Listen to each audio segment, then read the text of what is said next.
Saudara-saudara kaum muslimin rahimakumullah, itulah sebabnya Rasulullah sallallahu alaihi wasallam memberikan peringatan keras kepada umatnya. Beliau bersabda, ada dua golongan manusia yang di hari kiamat nanti tidak akan dipandang oleh Allah, tidak akan diopeni oleh Allah, alias didiemin, diantepin, dilihatin aja. Orang pada diopenin, dia enggak. Subhanallah. Ma'asyiral muslimin rahimakumullah. Saudara-saudara, di dunia ini kita didiemin aja, mau mertua udah bingung. Ini mertua gua kenapa nih kalau salah ngomong nih mah diem aja. Bingung kita. Di padang mahsyar didiemin oleh Allah dua golongan manusia. Siapa mereka? Pertama, qati'ur rahim, orang yang suka memutuskan silaturahmi, orang yang demen banget sama marahan, ada aja nyari-nyari gara-gara. Kalau setengah hari kagak marah, ngebet palanya. Orang kayak begini di akhirat nanti tidak akan diopeni oleh Allah. Yang kedua, wajarus su'i, tetangga yang jahat dengan tetangganya. Tidak pernah aman tetangga sebelahnya, baik dari gangguan tangan, lidah, ataupun anggota badannya yang lain. Ma'asyiral muslimin rahimakumullah. Satu hari ketika sedang kumpul dengan para sahabat, baginda Rasulullah sallallahu alaihi wasallam pernah bertanya, tahukah saudara-saudara siapa orang muflis, orang bangkrut, orang sial, orang yang tidak beruntung itu siapa? Macam-macam jawaban sahabat. Ma'asyiral muslimin rahimakumullah. Di antaranya ada yang jawab, ya Rasul, al-muflisu fina man la dirham lahu wa la mata'. Menurut pendapat kami ya Rasul, orang sial, orang bangkrut, orang yang tidak punya dirham, tidak punya uang, tidak punya harta. Ini jawaban sebagian sahabat, dan kayaknya ya begini jawaban sebagian besar orang sekarang. Siapa yang banyak duit? Raja. Yang nggak punya duit? Selamat bengong. Apalagi udah dekat lebaran kayak begini, orang udah pada kalap. Yang pegawai negeri gajinya kecil, anaknya banyak, palanya ngebet. Konsentrasi ibadah mulai buyar. Begitu jawaban sahabat dan begitu jawaban banyak orang. Uang adalah raja. Orang yang banyak duit sama yang kagak punya duit, jangan gaya hidupnya, jalannya aja lain. Baru jalannya udah lain. Ma'asyiral muslimin rahimakumullah. Ya, sama juga orang kalau kerja di bangunan, lihatin dah. Hari Rebo sama hari Sabtu jalannya lain. Hari Sabtu mau gagah banget, ada nyingsot lagi. Kenapa? Ada yang dikantongin. Ini sugesti. Sampai seorang penyair Arab pernah bilang, uang itu di mana-mana, taksur rijala mahabatan wa jalala, bikin gagah orang yang memilikinya. Dia adalah lidah yang paling ampuh bagi orang yang mau bicara. Dia adalah senjata yang paling tangguh bagi orang yang mau maju ke medan perang. Tapi apakah itu yang dimaksud Rasul? Beliau menjawab, bukan itu. Orang yang bangkrut bukan orang yang nggak punya harta. Orang yang sial bukan orang yang nggak punya duit. Ma'asyiral muslimin rahimakumullah. Lalu siapa ya Rasul? Innal muflisa min ummati, orang-orang yang sial, yang bangkrut dari golongan umatku. Rasul tidak bicara Yahudi, Nasrani, Majusi, umatku. Siapa mereka? Kata Rasul, mayyati yaumal qiyamah bisolatin wa siyamin wa zakatin. Orang yang di hari kiamat nanti datang menghadap Allah dengan membawa pahala puasa, pahala zakat, pahala solat, semua dia bawa. Dia setorkan kepada Allah. Tuhan, ini pahala zakat saya. Tuhan, ini pahala puasa saya. Ini yang puasa Ramadan, ini yang puasa sunnah 6 hari bulan Syawal, ini yang puasa Senin Kemis, ini yang puasa nazar. Tuhan, ini pahala sembahyang saya. Nih puasa yang sembahyang wajib, nih yang sunnah, belah mari rawatib, belah sini nawafil, laporan selesai. Di satu pihak dia datang menyetorkan amal kebajikan, tapi di lain pihak kata Nabi, wa ya'ti qad syatama haza, dia juga datang bawa dosa karena pernah mencaci maki orang lain. Wa qazafa haza, pernah memfitnah orang lain. Wa akala mala haza, pernah memakan harta orang dengan cara yang zalim. Wa syafakat dama haza, pernah mengalirkan darah orang lain tanpa alasan yang benar. Kalau ini yang terjadi, di satu pihak datang membawa pahala kebaikan, di lain pihak datang membawa dosa karena menyangkut urusan manusia, apa yang terjadi? Lagi enak-enak dia laporan, Tuhan nih pahala sembahyang saya nih. Datang orang dari sebelah kirinya, ntar dulu Tuhan. Apa mas? Ini orang memang benar tukang sembahyang. Cuma waktu di dunia saya pernah dicaci maki tanpa salah di depan umum, habis dibikin malu saya, diperong muka saya, hancur hati saya. Karena kelemahan saya tidak sanggup menuntutnya di dunia. Sekarang saya menuntut keadilan. Benar, ini orang pernah kamu caci maki. Benar Tuhan, kamu belum sempat minta maaf sama dia. Benar Tuhan, iniin pahala sembahyang lo tuh, kasihin tuh orang yang kamu caci maki. Ma'asyiral muslimin rahimakumullah. Habis orang yang mencaci maki, datang lagi yang lapor, Tuhan ini orang memang tukang puasa, tapi ketika di dunia saya pernah difitnah, hancur nama baik saya karena fitnahnya. Di dunia saya tidak bisa menuntut, sekarang saya menuntut keadilan. Benar, benar Tuhan, kamu belum minta maaf sama yang bersangkutan. Belum Tuhan, iniin wala puasamu, kasih orang yang kamu fitnah. Datang lagi Tuhan, dia memang tukang bayar zakat, sedekah rajin, tapi nyolongnya lebih gede dari sedekahnya. Harta saya dimakan dengan cara yang zalim, saya menuntut keadilan. Betul, betul. Ayo, wala zakatmu, kasih orang yang kau makan hartanya dengan cara yang zalim. Ma'asyiral muslimin rahimakumullah. Fa in faniyat hasanatuhu qabla an yuqda ma alaihi.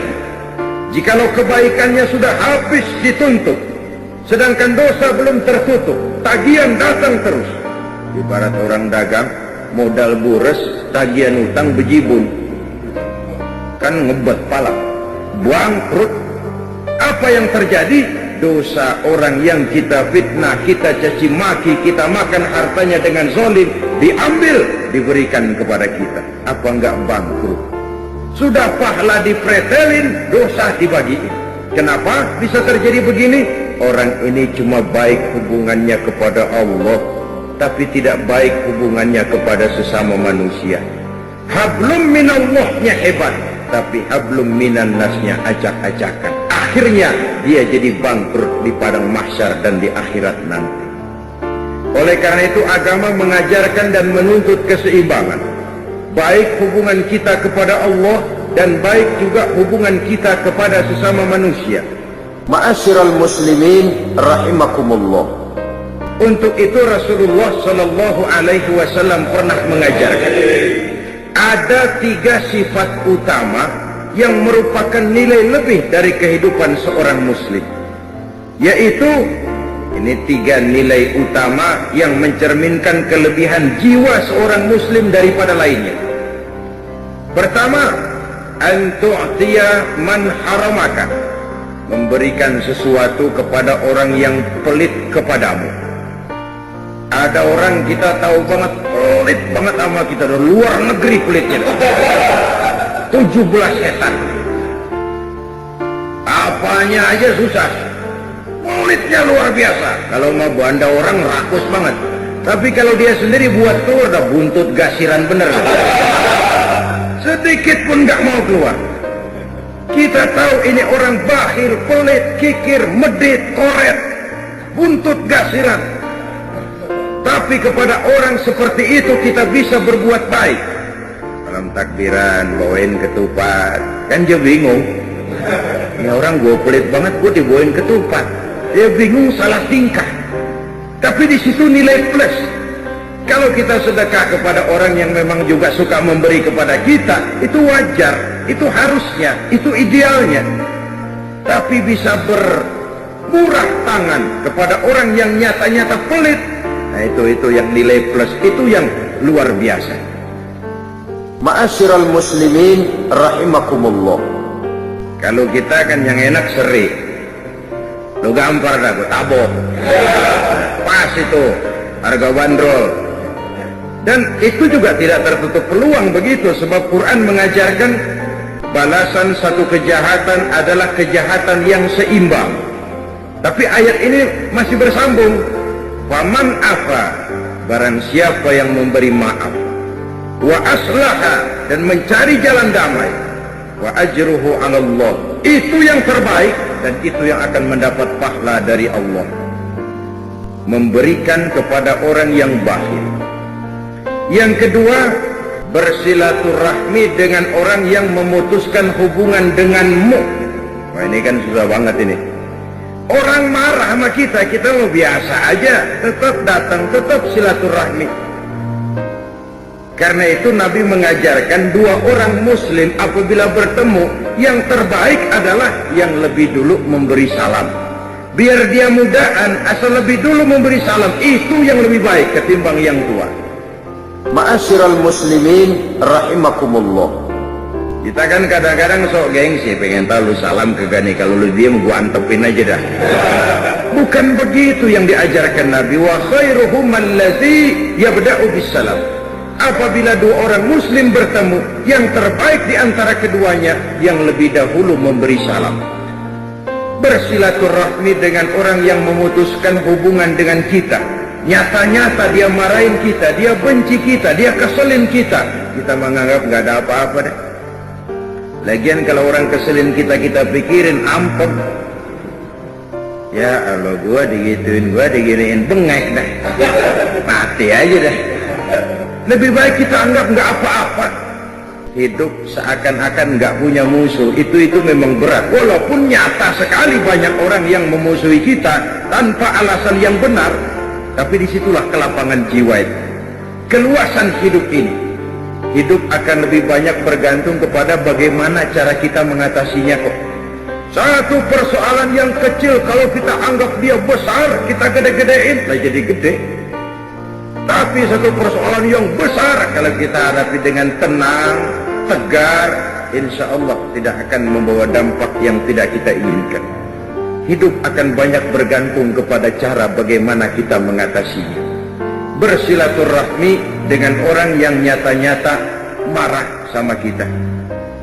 Ma'asyiral muslimin rahimakumullah. Yang ketiga, nilai plus itu, nilai tambah itu, engkau berbuat baik kepada orang yang berbuat jahat terhadap dirimu. Nah, ini kan susah banget ini. Ada orang jahatin kita, kita kudu baik sama dia. Tapi disitulah nilai plus itu. Oleh sebab itu, oleh seorang ulama kita diajarkan untuk takut kepada tiga. Ya Allah, saya takut kepadamu. Ya Allah, saya takut juga kepada orang yang takut kepadamu. Ya Allah, saya juga takut kepada orang yang tidak takut kepadamu. Orang yang takut kepada Allah, kita takuti orang seperti itu. Kenapa? Orang yang takut kepada Allah, dia dekat dengan Allah. Orang seperti ini selalu ditolong Allah. Dia kalau kita sakiti memang tidak mungkin melawan, barangkali akan lebih banyak mengalah, tapi Allah akan menolongnya. Artinya kalau orang yang takut kepada Allah itu, kita takut apanya? Kita takut kualapnya. Takut kepada Allah, takut juga kepada orang yang takut kepada Allah. Ma'asyiral muslimin rahimakumullah. Yang ketiga, kita juga takut kepada orang yang tidak takut kepada Allah. Takut apanya? Takut sialnya. Sialnya itu yang bakal nular. Orang kalau sudah tidak takut kepada Allah, tidak ada norma. Orang yang seperti ini mengundang murka Allah. Kalau Allah murka, bencana datang. Kalau bencana datang, kesulitan tidak hanya menimpa orang-orang jahat, orang-orang yang baik pun akan terkena juga jadinya. Ma'asyiral muslimin rahimakumullah. Itu sebabnya Nabi pernah menjamin, ajaban li amril muslim, inna amrahu kullahu lahu khair. Aku heran urusan umat Islam ini. Segala persoalan baik bagi dia kalau dia nggak salah terima. Itu aja kuncinya. Kalau dia miskin, dia berkata, alhamdulillah kita miskin. Mudah-mudahan di akhirat nanti pemeriksaannya kagak lama-lama kayak orang kaya. Nah kan enak itu. Nah miskin apaan yang mau dikebet, emang yang mau diperiksa kagak. Tapi kalau dia kaya, alhamdulillah saya diberikan amanah harta. Mudah-mudahan harta ini bisa menunjang ibadah saya kepada Allah. Dalam posisi kaya, alhamdulillah. Dalam posisi miskin, alhamdulillah. Ajaban li amril muslim, inna amrahu kullahu lahu khair. Aku heran urusan orang Islam. Semua perkara bisa jadi baik bagi dia kalau dia nggak salah tanggap, kalau dia nggak salah terima. Mampu melihat hikmah di balik musibah. Sabar, ulet, dan tahan uji. Ma'asyiral muslimin rahimakumullah. Di balik musibah selalu ada hikmah. Cuma mata kita yang sering tidak bisa menerima kenyataan, tidak mengerti rahasia di balik sesuatu. Hidup cuma sekadar nunggu giliran, ada saat datang, ada saat pergi. Ada yang lahir, ada yang mati. Sekarang dia miskin, esok dia naik ke atas memegang peranan. Hari ini dia di atas, lain hari dia turun ke bawah. Wa tilkal ayyamu nudawiluha bainan nas. Hari itu kami putar di antara manusia. Hidup beredar seperti roda pedati. Makanya kata orang-orang tua dulu, kalau lu lagi sehat kudu ingat-ingat bakal sakit. Kalau sakit kudu ingat-ingat bakalan sehat. Kalau kaya kudu ingat-ingat bakalan miskin. Kalau hidup kudu ingat-ingat bakalan mati. Kalau nggak ingat begitu, kita akan terjebak. Akhirnya jadi Fir'aun kecil yang sudah punya kedudukan, berusaha sekuat tenaga agar tidak turun-turun. Yang kaya berusaha sekuat tenaga agar jangan sampai jatuh miskin. Maka bergantungnya kepada manusia makin kuat. Padahal makin kita gantungkan hidup kepada manusia, semakin harus bersiap kita untuk kecewa. Ma'asyiral muslimin rahimakumullah. Kan begitu katanya rezeki, ya rezeki itu kan pangkat, harta, jodoh. Itu kayak bayangan. Kita diam, dia diam, kita lari kencengan dia. Sehingga orang sering mengeluh, dasar yang bukan rezeki, ubok-ubok kagak dapat, begitu gue diam orang bawain. Itu yang namanya misteri. Oleh karena itu sabar, ulet, dan tahan uji. Tidak mudah putus asa, tidak mudah bidlek, tidak mudah frustasi, lapang jiwa, luas pandangan, dan selalu husnuzon, baik sangka kepada Allah subhanahu wa ta'ala. Ma'asyiral muslimin rahimakumullah. Banyak orang yang bisa memulai sesuatu dengan baik, tapi sedikit yang mengakhirinya dengan baik. Memulai dengan sesuatu dengan baik itu penting, tapi mengakhirinya dengan baik itu jauh lebih penting. Sebab yang akhir itu yang akan sangat menentukan. Itu yang dalam bahasa agama disebut dengan husnul khatimah. Lahir sebagai santri, dibesarkan di tengah keluarga santri, dididik secara santri.